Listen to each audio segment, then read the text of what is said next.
Every morning at exactly 6 a.m., before the first car pulled into the Westbridge Academy parking lot, Harold unlocked the side entrance and stepped inside. He wore the same gray uniform, always ironed, always clean. His cart, stocked with cleaning supplies, trash bags, and a thermos of black coffee, squeaked softly as he pushed it through the hallways. The lights buzzed faintly overhead. The school, usually alive with debate teams, orchestras, and award-winning science students, was still and cold at this hour. But this was Harold's favorite time, the only time the building didn't talk over him. He moved with quiet precision. Room 204, erase the whiteboard. Room 307, fix the loose chair. In the gym, he picked up forgotten water bottles.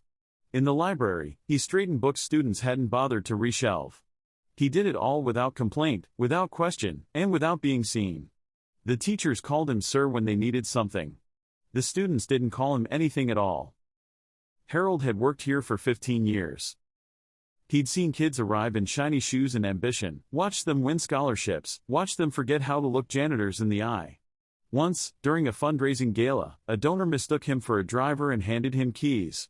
Another time, a freshman took a photo of him mopping the hallway and captioned it, "Guess I won't end up like this guy." He'd seen it all. And he remembered it all. But Harold never reacted. He wasn't angry. He wasn't bitter. He just kept his head down and did the work. It was easier that way. In the staff lounge, they called him quiet. In the main office, they called him reliable. In payroll, they called him part-time, even though he often worked longer hours than anyone. But no one called him Harold. Not really. What no one knew was that at night, after the final bell and after every floor was swept, Harold sometimes stayed behind. He'd sit in the back of the library and read the very textbooks the students used. He loved physics, still remembered the equations. He read poetry. Solved problems left on the board in empty classrooms just to see if he could. He could. But none of that mattered here. Not in a place where degrees mattered more than dignity, and silence was easier than confrontation. So Harold remained the invisible man with a ring of keys and a mop. But change, real, uncomfortable, necessary change, was coming. And it would begin not with noise, but with a single, unexpected moment of truth. It started on a rainy Tuesday afternoon, the kind of day when students moved slower and the sky pressed heavy against the windows. Lena Thompson, a junior known more for her sarcasm than her grades, had stayed late after biology class to finish a forgotten assignment. The lab was empty except for the faint hum of the aquarium in the corner. As she packed her things, she realized she'd left her USB drive in the English room. Groaning, she grabbed her umbrella and rushed across the hallway. 10 minutes later, she came back to find someone sitting at her desk. It was Mr. Harold. He didn't notice her at first. He was hunched slightly, reading her lab report left open on the table. His hand hovered over the paper as if visualizing the experiment. Then he reached into his pocket and took out a small mechanical pencil.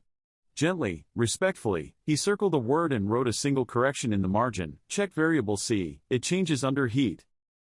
Lena froze in the doorway. She should have felt offended. Maybe even angry that someone, a janitor, was looking at her work. But instead, she was curious. "You're into this stuff?" she asked, her voice casual, not unkind. Harold looked up, startled. "Apologies," he said, moving to stand. "I didn't mean to intrude." "No, it's fine," she said, stepping in. "You corrected that?" He hesitated. "Your temperature equation misses a factor. Happens all the time." Lena frowned.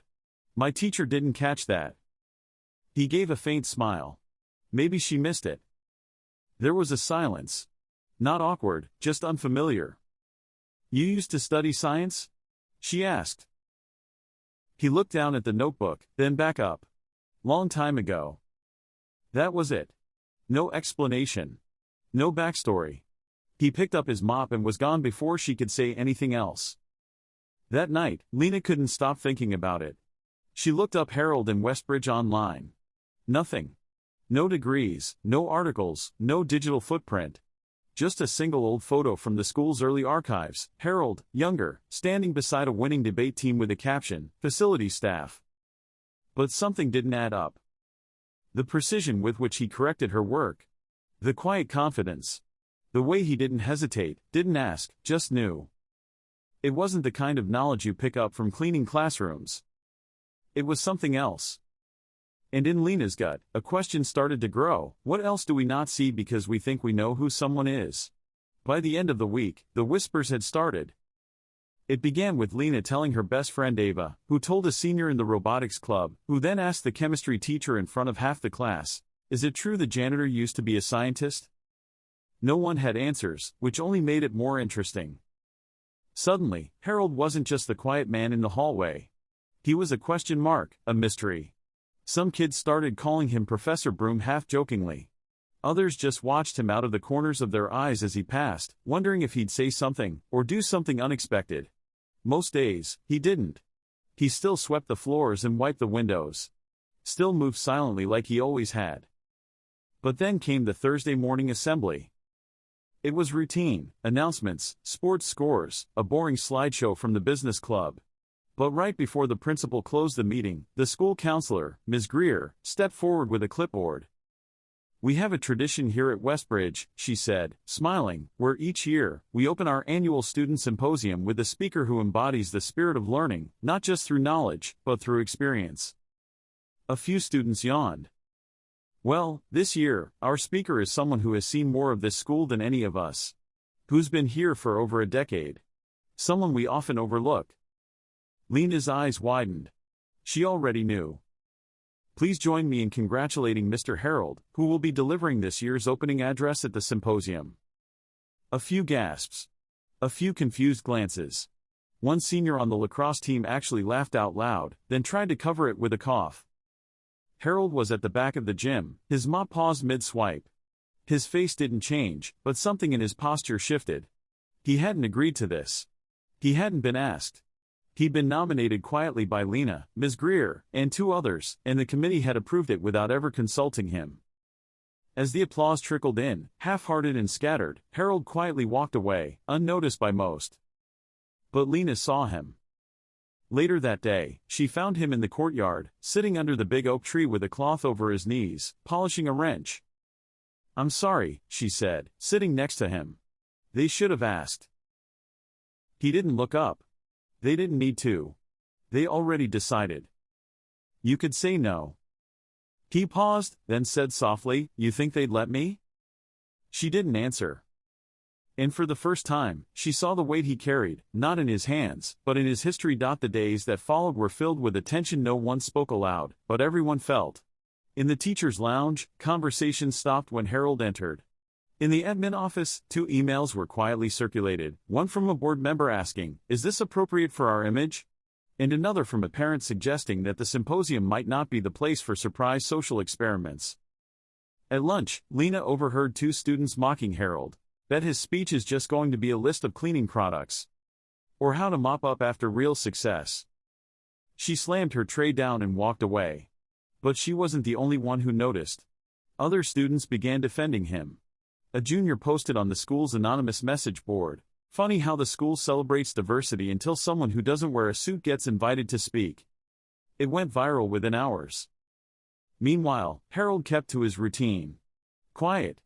Steady. But every now and then, he'd pause in a classroom, looking at the boards filled with equations, essays, and timelines of world history, and something behind his eyes shifted. He wasn't afraid of speaking.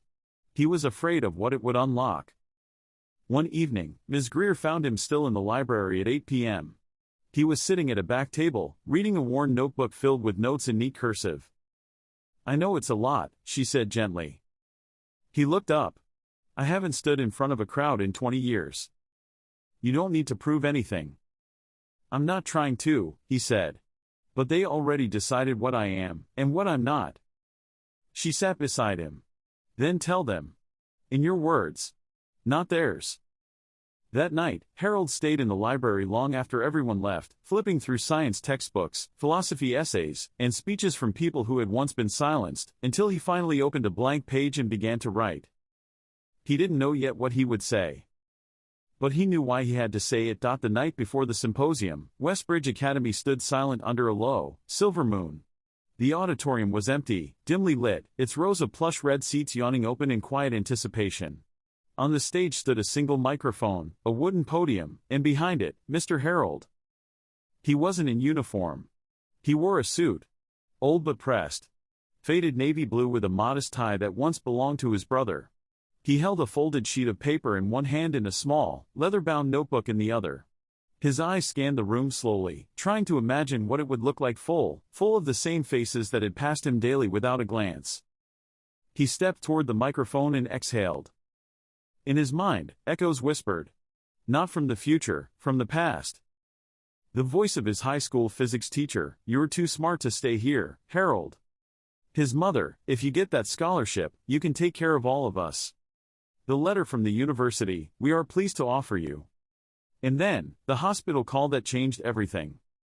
His future had paused that night, frozen in place like a chalkboard left mid-equation. Instead of lectures and labs, there had been jobs. Fast food.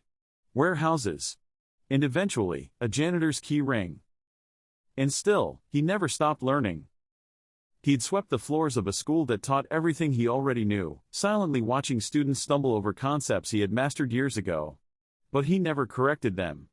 It wasn't his place. Until now. He looked at the folded paper in his hand. Words scribbled, crossed out, rewritten. But none of them seemed enough. So he set the page down on the podium. And in the empty silence of that vast room, Harold spoke aloud to no one, rehearsing not a speech, but a reckoning. His voice cracked. Not from fear. From truth. Because this time, when he stood in front of them, he wouldn't ask to be heard. He would expect it. And that, more than anything, terrified him. The morning of the symposium dawned cold and clear, sunlight glinting off the manicured lawns of Westbridge Academy. Inside, the auditorium buzzed with polished chaos. Students in pressed uniforms filed into their seats, teachers adjusted microphones, parents filled the back rows in blazers and pearls. A banner across the stage read in elegant serif, "Learning through every lens." Backstage, Mr. Harold waited in silence.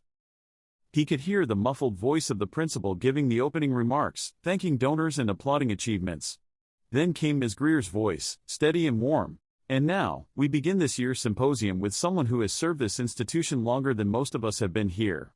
Someone whose perspective is often overlooked, not because he is silent, but because too many of us chose not to listen. Please welcome Mr. Harold Lane." The applause was hesitant. Polite. Not quite confused, but cautious. Harold stepped out into the light. The moment he walked on stage, the room changed. Not visibly, no one gasped, but in the energy, in the way backs straightened and whispers faded. Some eyes widened. A few eyebrows rose. A teacher in the front row instinctively leaned back, like she had forgotten that the man who mopped her classroom could also stand behind a podium. Harold looked out over the crowd, students who had passed him in hallways, parents who had never spoken to him, faculty who had nodded without ever knowing his name. And then he began. His voice was low at first. Careful. But firm. "I have worked in this school for 15 years, he said. And in that time, I have emptied your trash, cleaned your boards, fixed your lights, and polished your trophies. But what I've done even more than that, is watch." The room was still. "I've watched students struggle with equations I once solved in my sleep.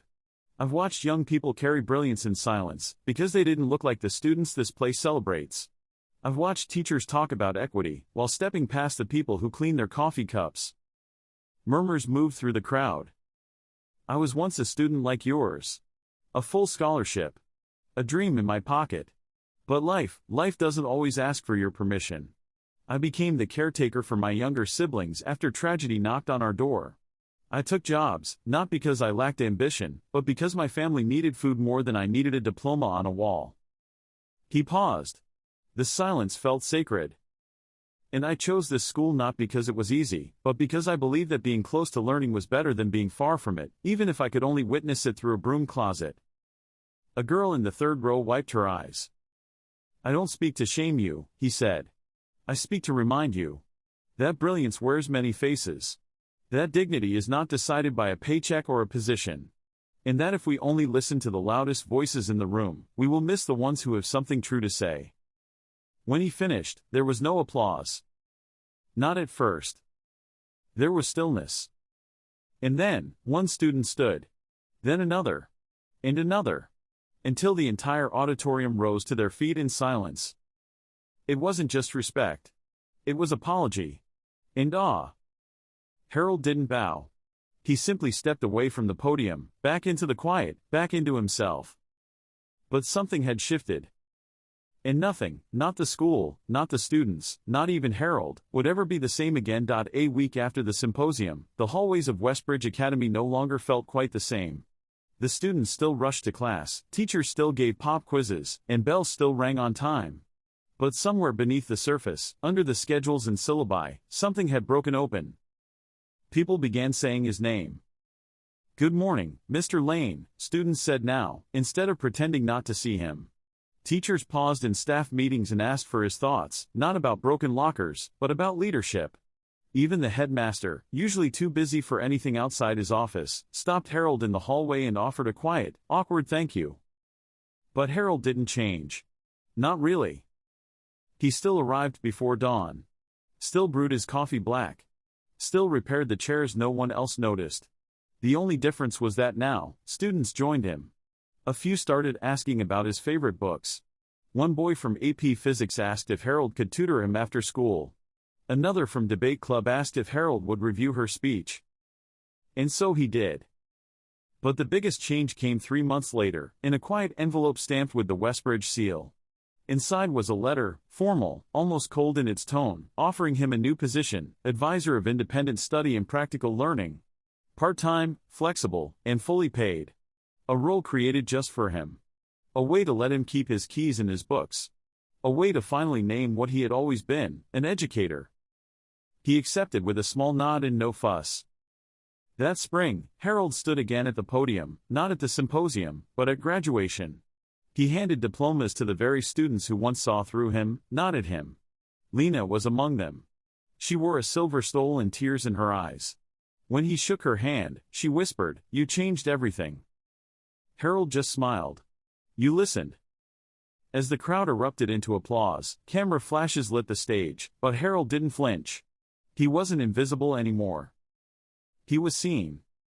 And being seen, truly seen, after a lifetime of silence, was more than enough.